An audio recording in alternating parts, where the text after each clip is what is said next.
Num num.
Num num. Thank you. Thank you so much. Is it just me, or does it feel a little bit awkward when there's no applause after my song? What's up, everyone? Welcome to Sunday with Ola number 13. How do you like that little homage to Korn in the beginning there? You know, I picked up the 7-string, and you know, I just wanted to do some Korn. So I wrote this first segment there. The drums for that first segment is available for you to download in the description of this video. You can jam out to that, do something cool, okay? Shit! Really? Holy f***. It's another Sunday, and I'm pumped. I have an important piece of news for you guys. This past Friday, Solar Guitars released a new signature model. A signature guitar for Tommy Vetterli of X-Creator and Coroner. And I think right now we're building up a pretty good roster of artists for Solar Guitars. Then that makes me extremely proud. So we have the new A1.6 Coroner that has like Fishman pickups, it has a Godot floating trem, locking tuners. It's a metal machine for the serious metal dude right there. So go check it out, solarguitars.com. But are you guys ready for some news? I'm using a whammy, by the way, that's why I'm having so much fun.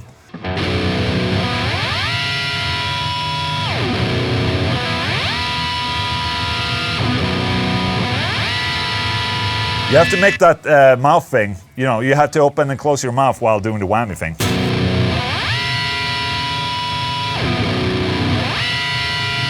It's very cool. It's one of these assholes. It's really fun if you just want to add a little bit of a color to your songs. And, you know, if you're into Dimebag, I mean, you need to have one of these just to sit around and, you know, do some shit. Shut up and talking.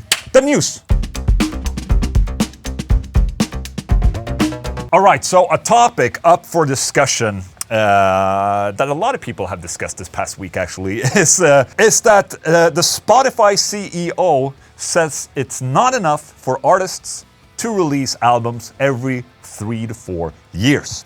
Now, what he means with this is that, according to him, if you build a social engagement with your fans and your audience by, you know, releasing more material throughout the years rather than just releasing every 3 or 4th year, you're probably gonna do better on platforms like Spotify or whatever. And this has made a lot of people furious. Well, obviously, he wants the artists to record more music and write more music because then they upload more music and that's more revenue for Spotify. Mike Portnoy was saying, what a greedy little bitch. It's bad enough that he's worth billions based on stealing and giving away other musicians' music, but now he's suggesting we make more music for him to make more money. For the record, I have 8 full album releases in 2020 and I will make absolute peanuts on them, if anything at all. So his theory of artists needing to make more music to succeed is shit. F this guy and F Spotify. Support the artist directly if you want them to be able to continue to make music. Now, I can definitely see where Mike Portnoy is coming from with this, but I wouldn't completely blame Spotify for being the culprit in this. I think it's the whole society in general has just shifted with social media. I don't think it's Spotify alone. It's not their fault. With social media and, how people consume media today, I think that is the problem. People want something quick, they want it on the fly, they want it on their phones, like right now. The largest percentage of people listening to music, they won't go buy an album online, or they won't go to a record store to buy a record anymore. They'll listen through their phones, basically, or their computers. Back in the day when the established bands released, an album of music, back then they were basically competing with less acts out there. There were less bands around. I mean, you needed to have like a record deal to have some sort of leverage when you released an album.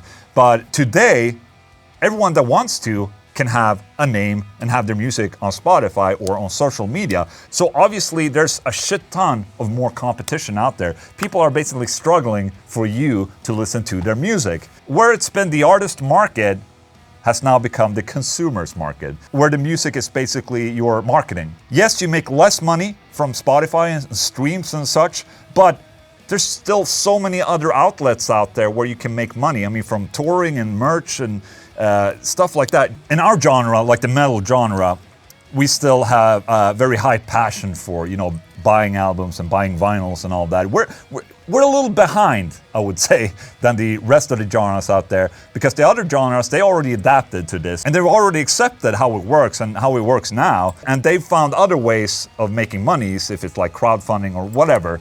But us metal guys are just so passionate about albums, and we're just a little bit stuck in the old ways. So obviously a lot of artists are going to be pissed off by a comment like this from the Spotify CEO. But in some extent, I think he's right. It's just the way that people consume music nowadays. They just want things more often. They want news all the time. It's not just the music. It's also regarding, social media and movies and, Netflix and series and all that. It's just, we just want it, and we want it now. So I understand his comment. Now, that doesn't necessarily mean that we as artists should just release music more often or abandon, a format that we like the vinyls or the CDs. But I think it's a little naive for the artists to complain about a comment like this, because this is a change that has already happened and it's already around us. So either you complain or you adapt and just, try and move forward in the way that you want. I think a lot of people, like the older artists, they just miss the old days. Where they had it a little bit easier. Now, the competition is just higher. It's a little harder to let go.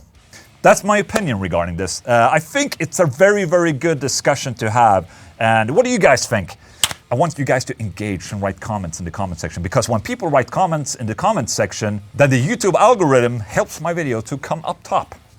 So yes, that's what I want to do. So not really a piece of news, but it's something worth discussing. That's what I think. And when we're stuck in this bubble about streaming online and all that, you would think that artists are struggling. Yes, they are.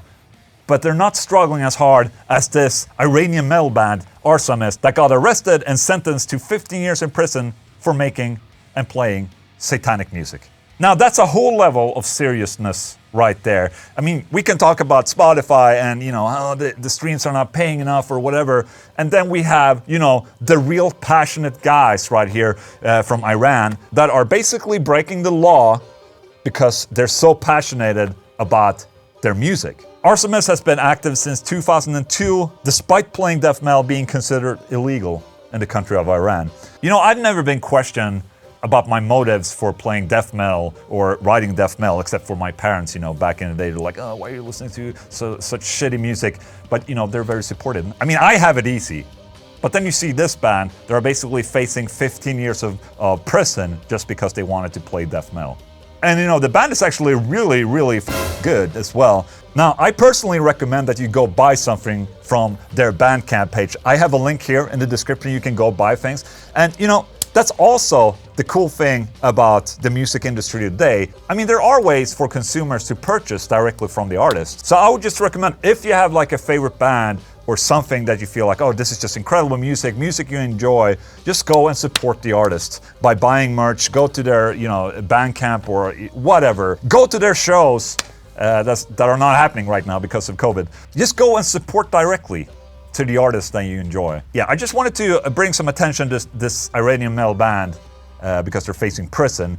And sometimes it gives you a little bit of a perspective when we're checking out the news with Ola. All right, my good friends. Corey Taylor, singer of Slipknot, has released a single of his own band, CMFT. Corey Motherfucker Taylor Must Be Stopped, featuring Tech9 and Kid Bookie. I'm not too well with DJ names. Basically, for me, it sounds like a character from the Muppets. All right, let's listen. I'm here to check it out.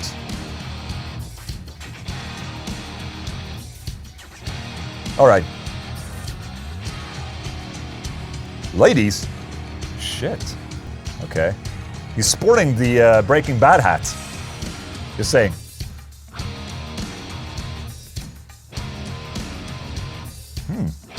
Someone's getting old. Just saying. Oh. Oh, that was a cool homage. It was Judas Priest, Rob Halford. That's cool. That's a cool little homage there. Oh shit, it's rap. Okay. Oh, it's ska rap. Well, safe to say, this is not like Slipknot or Stone Sour. Okay, I want to know, where is Tech9 and Kid Bookie? Oh. Okay. Yeah, that's enough for me. But he released 2 singles, so let's check out the other single. Black Ice Blue, okay.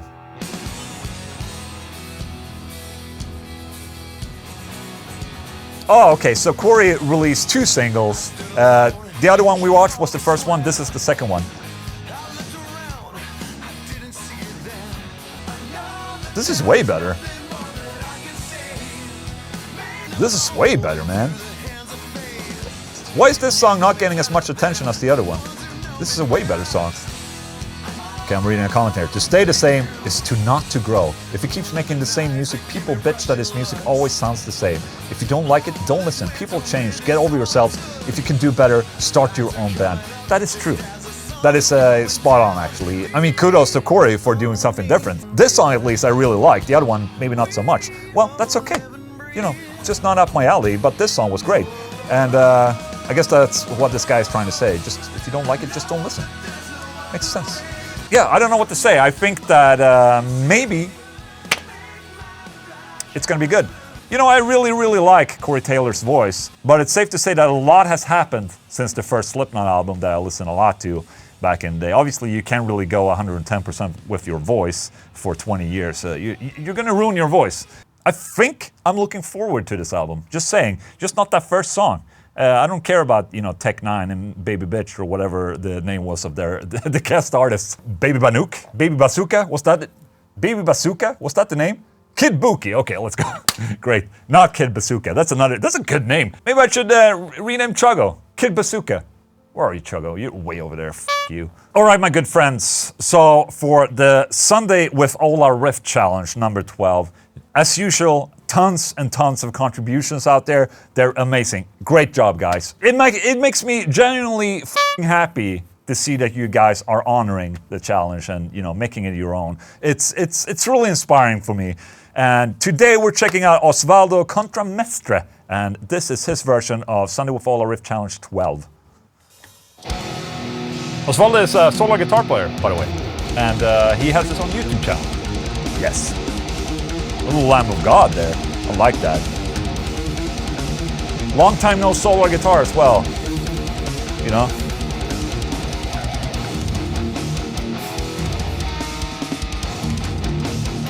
He has a sick-ass studio behind him. What is that?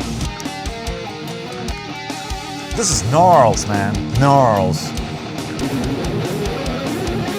That was fucking sick. If you want to be just as cool as Osvaldo here, you download the drums for this Sunday with Ola in the description of this video. You put your riffs to it, you upload it to YouTube, tag it with Sunday with Ola number 13, and maybe I'll get you featured in the next Sunday with Ola. Okay? Cool, huh? Riff of the day. Fuck it, let's do the riff challenge. Okay, so for riff of the day, let's do that corn riff in the beginning there. I named it the corn riff because, you know, it's basically a corn riff. Well, inspired by Korn, I would say, but they probably already made that riff 1,000 times. You need a 7-string guitar. This is in standard E, which has a low B at the end here, so.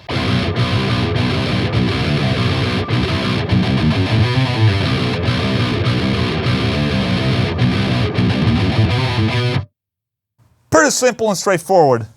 You can do this on a 6-string guitar as well, it would just sound a little weaker, like...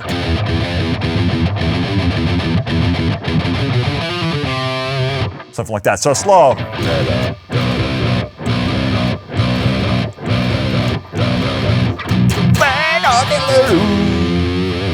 We'll drag the waters there. There you go. Sorry, just derailing a little bit.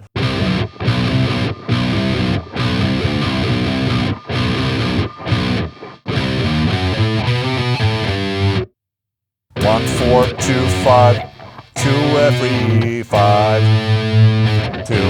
Okay. First time. Second time. Simple as a motherfucker.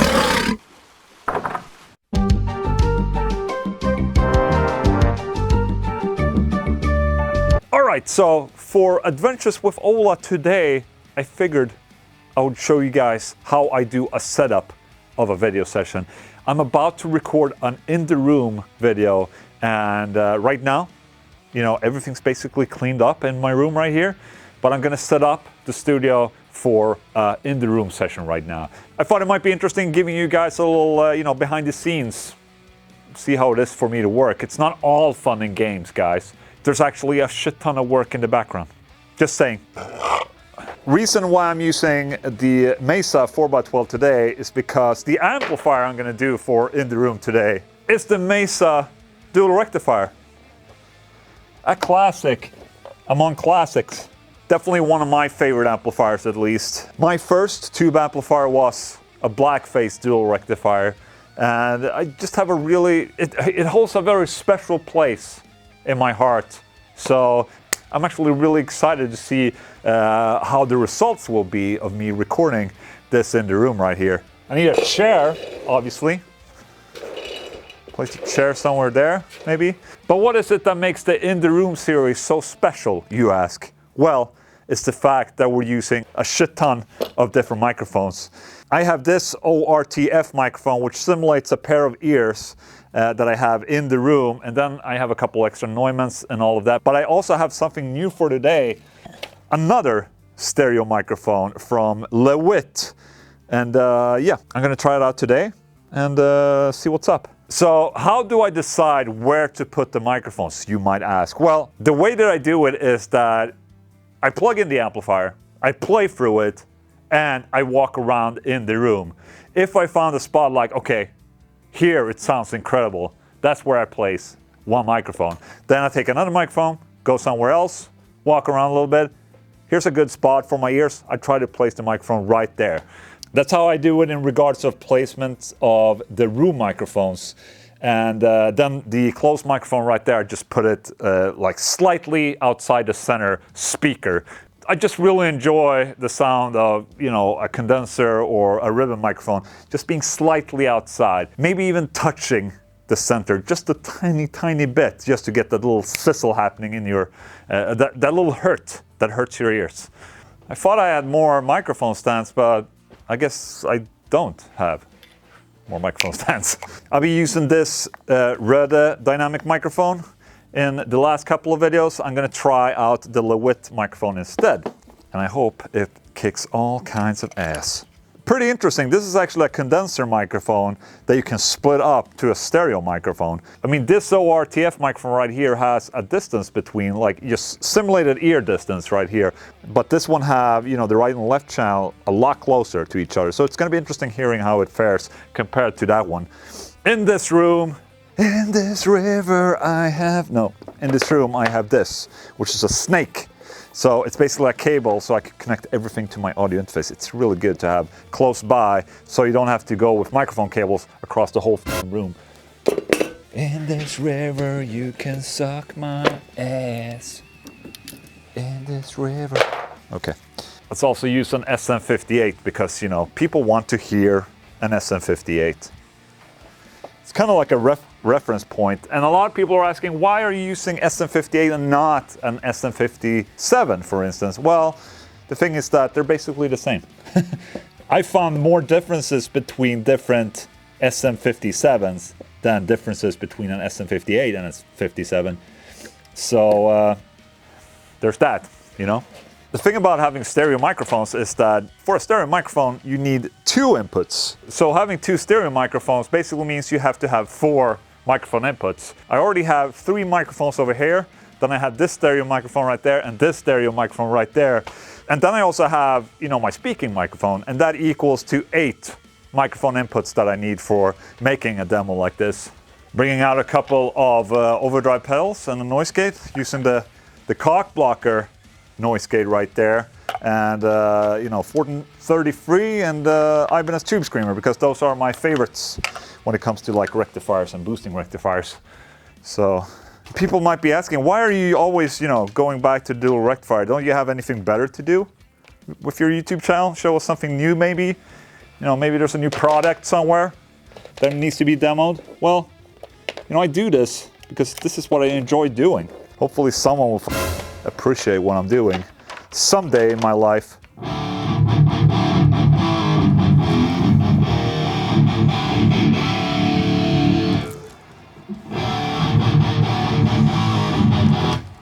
Okay, so right now I've connected the looper pedal to this whole rig. I'm just going to engage a riff on this looper pedal, and then I walk around and place the different stereo microphones and the microphones in this room. So it's going to be exciting.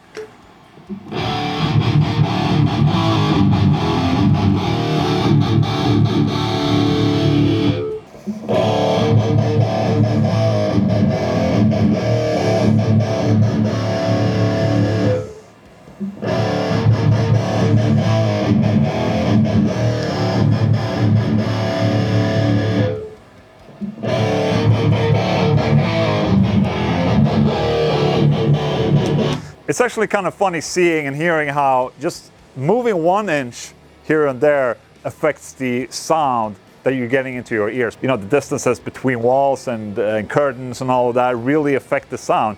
And it's interesting. It's interesting. That's why I think the series is so much fun, actually. There's just so many variables to a guitar tone, and it's kind of fantastic, you know, how the ears work. Okay.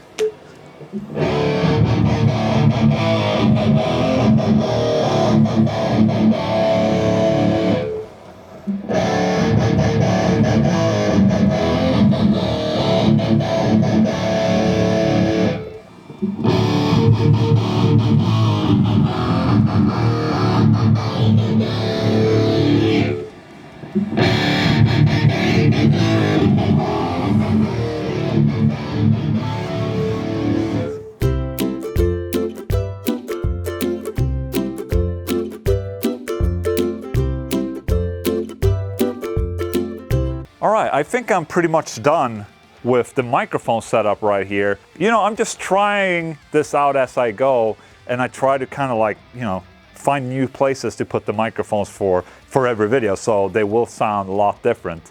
And hopefully I can make something that will sound or give a perception of what something like this would sound in a room environment. So there you go. I'm gonna record this right now, and you guys have to wait until it's up. I don't know when it's gonna be up, but just have to wait, okay? Ola Tasting Shit. So for the people out there that really enjoy Ola Tasting Shit, well, you guys are in for a treat, because I just received a bag full of goodies all the way from Texas. Shit, I don't remember the name. Oh shit, I don't remember her name, but it says Mega. Well, thank you so much, Mega, for sending me this. He basically sent me a whole bag of awesome shit that I'm gonna try out. So I think Mega is from Mexico, and he sent me some of his local favorites. So this is cocoa, you know, for hot cocoa. Obleas, you know, that you put on your mouth, you know, during religion, but it's chocolate, so it's not religious. Okay, here we have, oh, more obleas that you put in your mouth. Marzipan. I'm not a fan of marzipan, but maybe Luis will try it. Okay, I'm ready to try something. What's this? Oh, marzipan gigante with chocolate. Yeah, I'm not a fan of marzipans, unfortunately. Dulce de leche con nuez. Nuts. Okay, let me try something. What's this? Dulce de tamarindo salado y enchilado. Okay, let's try that. Thank you so much, man. It's not in the best condition, but it'll do. Okay, it'll do. So here it goes. Mexican chocolate. I'm looking forward to it. Ooh, is this like toffee or something like that? Maybe. Maybe, baby. Okay, it's so soft, I'm just gonna take a little corner here. Oh! No fuck is this? Oh! Oh my god. I don't know, can you see? Polparindo. Ugh. Ugh. Oh, I sacrificed my coffee for this. Damn! You know what it tastes like? It was like raisins. Like concentrated raisins. Oh shit, it's still in my... Pulpa de tamarindo, what the fuck is that? Well, great. I thought you would send me shit that was tasting good. I have to wash it down with something else. Okay, what do we have? Oh, pinguinos. Oh, that sounds great. I'm gonna try some pinguinos. It's not good, but it's way better than the other piece of poison you gave me. Unfortunately, my friend, thank you so much for sending this. No. I dropped concentrated raisins all over my floor now. All right, guys, are you ready for some questions? Good to hear. Please. Also, even though the series is not called FAQ anymore, please send in your questions in the comment section of this video, and I might feature your question in the next Sunday with Ola. Okay, so don't stop with that. You have to shove me questions, man. Gabbe, hey Ola, can you please play the Swedish national anthem? I don't know. Okay, can I? You know, it's not that common that we play the Swedish national anthem here and there. I know in the US, for instance, you know, a lot of people play the national anthem, and that's cool. I'm going to use a whammy bar because then you can hide a lot of mistakes. Let's give it a shot.